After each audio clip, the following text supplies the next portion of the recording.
ไม่สงค่ะเมื่อในเขาขาดเฮ็ดชิคเก้นโรสติเนียไก่โรสติเนียเนี่ยนี่เป็นเนื้อไก่ล้วนมีลูกมีช้างเนี่ยนะมันได้มีผักกี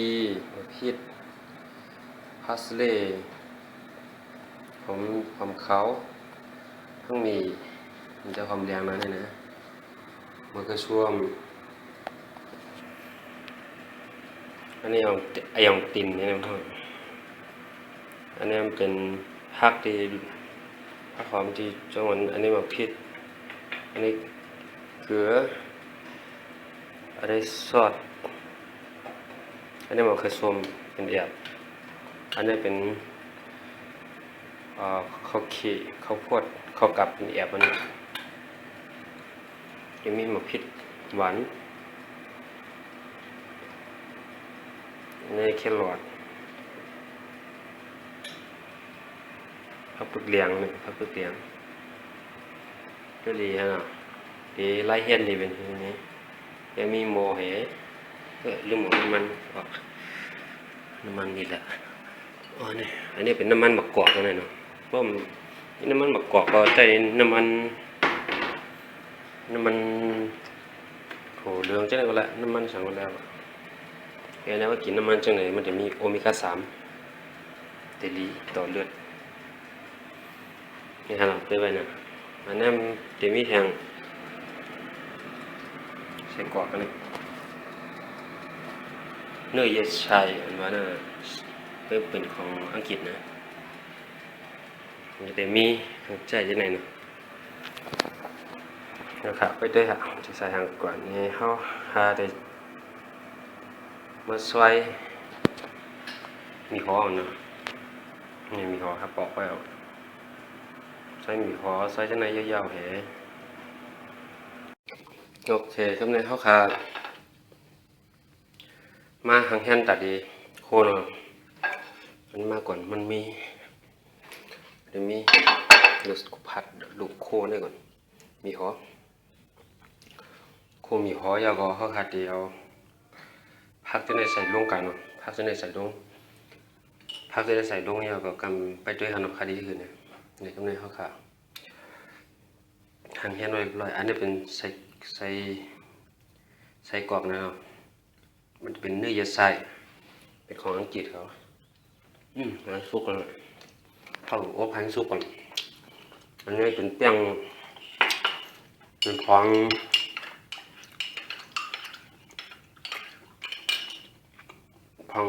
ไอข้าวโพดข้าวกับของข้าวเกลือเนาะยาคำว่าใส่น้ำมีทั้งสต๊อกไก่ใส่ล้อกันไว้เนี่ยครับมาได้ครับเนี่ยเนาะกดไฟก่อนพอยาวเขาก็ใส่น้ำมันมะกอกนี่กัน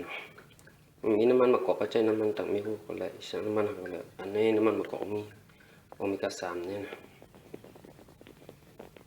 เอาเนี่ยไปให้น้ำมันใหม่ก่อนยาข้างโคมีคอลงอ่ะนี่เอาเนี่ยขามีคอลงอ่ะโคเนี่ยพอยาเขาขาก็เอาต้นหอมนี่เนาะหอม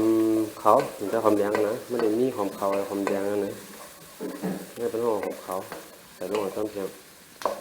มีวูขาวมันจะมีวูแดงแล้วก็มีวูกันนะเขาเนาะ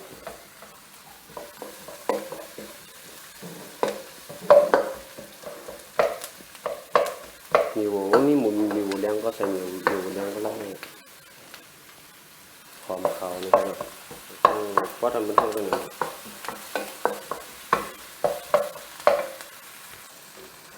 ข้างในเขาใส่ผักปึกแดงลงเลยนะผักปึกแดงเนี่ยมันห้องแครอทแล้วก็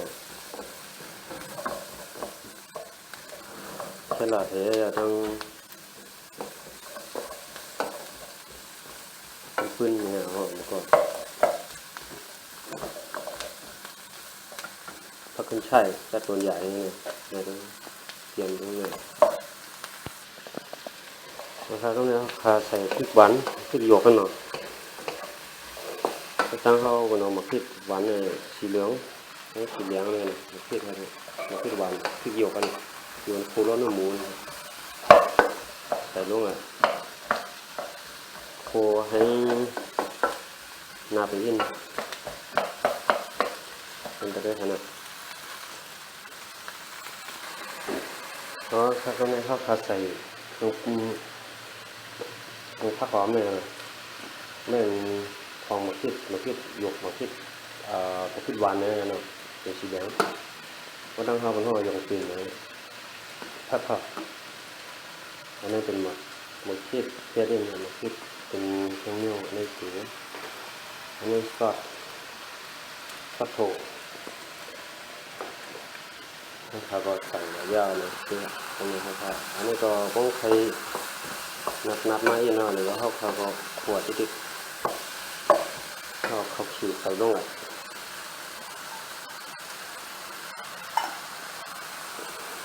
ถ้ามีข้าวขีดจะเป็นห่วงกันดีไม่สื่อเดียวกันสื่อใส่ลงอ่ะเดี๋ยวเขาก็ชวนมาเที่ยวมาคือชวนใส่ลงมาคือชวนยาป้าอันนี้คือชวนอะไรก็คือชวนสดๆเลยนะนี่คือชวนใส่ลงอะไรเนี่ยโคตรแห่งกำแห่งเดือดเขาก็ให้เดือดให้เข้ากันเลยเขาก็เนี่ยเขาขามาเกียงนาปนเกียงมันนาเปาเนี่ยต้องนาปนเขามาใส่ในหวานได้อันนี้มันเขาในเตาอบอะไรเนี่ยมันขตั้งใหม่เลยเพราะจะวางเมี่ยวขำอะไรในเตียกันนะอันนี้มันขำได้เขาต้องไปมาโคจะใน2 นิ้วเลยใส่ไก่ดังเนื้อขาไก่มีลูกเขาเลยนะอันนี้ซ้ำเนื้อเยอะใส่นี่ทุกคนกินแล้วอร่อยวันนึงใส่กำลังมายกใส่ในเนาะทำไปเลยนะครับกำลังเขาขามาตักมาใส่ในก่อนยาวห้องไปใส่น้ำมันขึ้นในหม้อให้กันเขามาโขไก่ดังเนื้อใส่นั่นเนาะใส่กรอบเนื้อใส่เอาไก่ลงโขอันนี้มันสุกเยอะ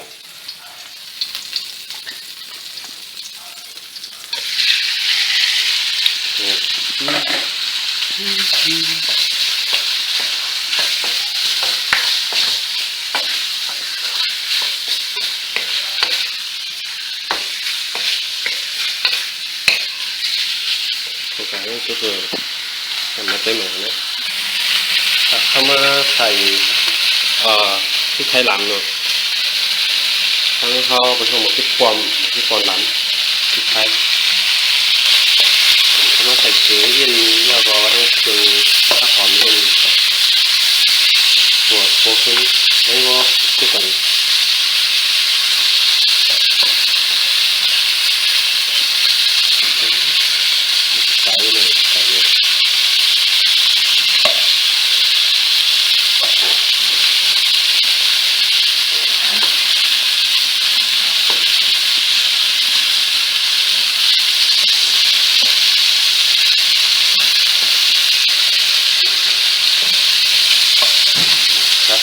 โอ้เนี่ยผมชื่อว่าทำกันเนี่ย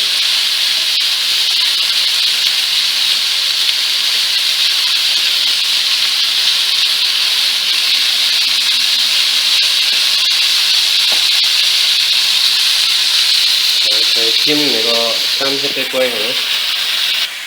ครับทำให้เขาครับผมไม่ได้ใส่ด้วยน้องเลยใส่กรอบเลยโอ้ทั้งหมด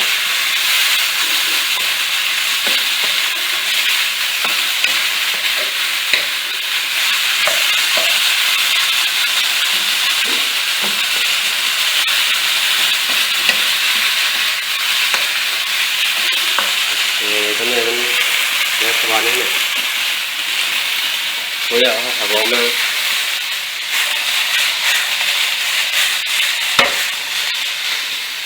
ใส่ลงเลยจริงแล้วเขาเช็ดไว้เขากำลังเช็ดไว้นะโอเคก็เลยเขาอันนี้เป็นของข้าวเขียวของข้าวโพดนี่เนาะของข้าวกลับเนี่ยมันก็ยังจะมีสต็อกไก่ปะเขาก็ใส่ลงอะไรกันเลยจะเจอหมดตรงนี้เห็นไหมเนี่ยกวนของซุปไก่นะเอามากวนให้เข้ากันก่อนข้าวกวนเข้ากันยาวข้าก็เอาเมื่อกี้เนี่ยใส่ลงอะไรเมื่อกี้ทั้งพาสเลมันเหมือนกันนะแล้วก็ต้องอันนี้เขาไว้แต่งเขาไว้ทางเครื่องน้ำมันกินอินนี่ครับใส่แล้วก็กวนเข้ากัน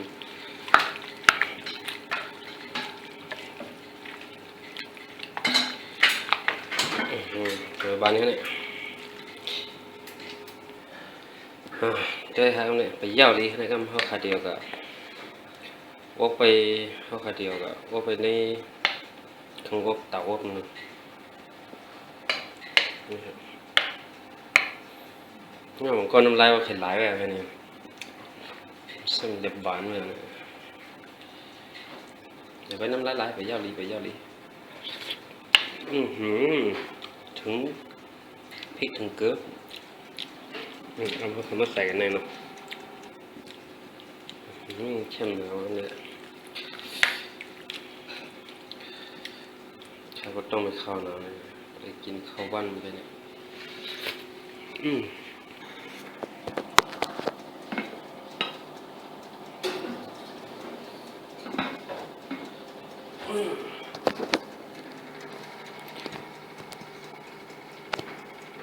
โอเคอันนี้ใส่ข้าวกะเขาเอาไปตั้งไม้มัน2 ปากกันเนาะ2 ปาก200อันนี้เขาไม้ตั้งใดตั้งเหนืออันนี้มัน2 นาที18 นาทีก็แล้วมันไปด้วยฮะเนาะราคาก็ในโจขยำนำไปนะครับเขามาเจ็ดด้วยถี่เขาค่ะเนาะเมื่อในถี่ออกเขาเนี่ย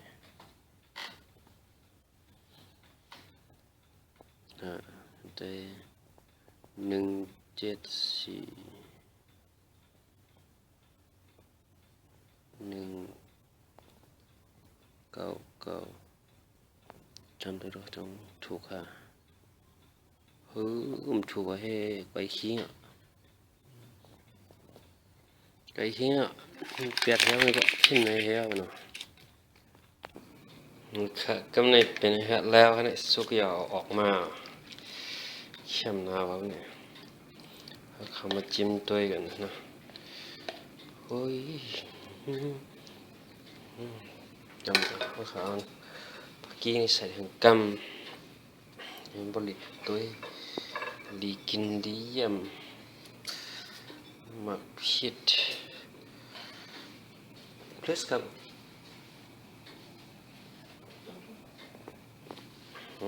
เข้มหน้าเลย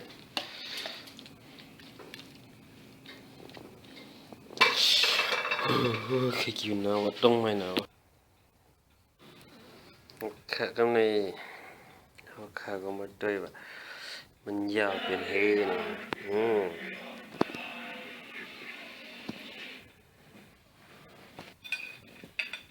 ค่ะก็ในเขามาตักใส่บันดีขนาด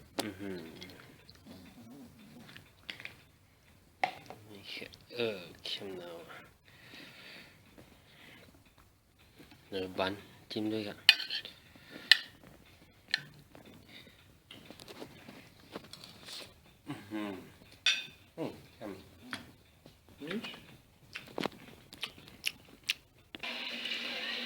ครับมันสงครามก็ไม่นะครับป้อนได้ก่อนเดี๋ยวกินอ่ะไม่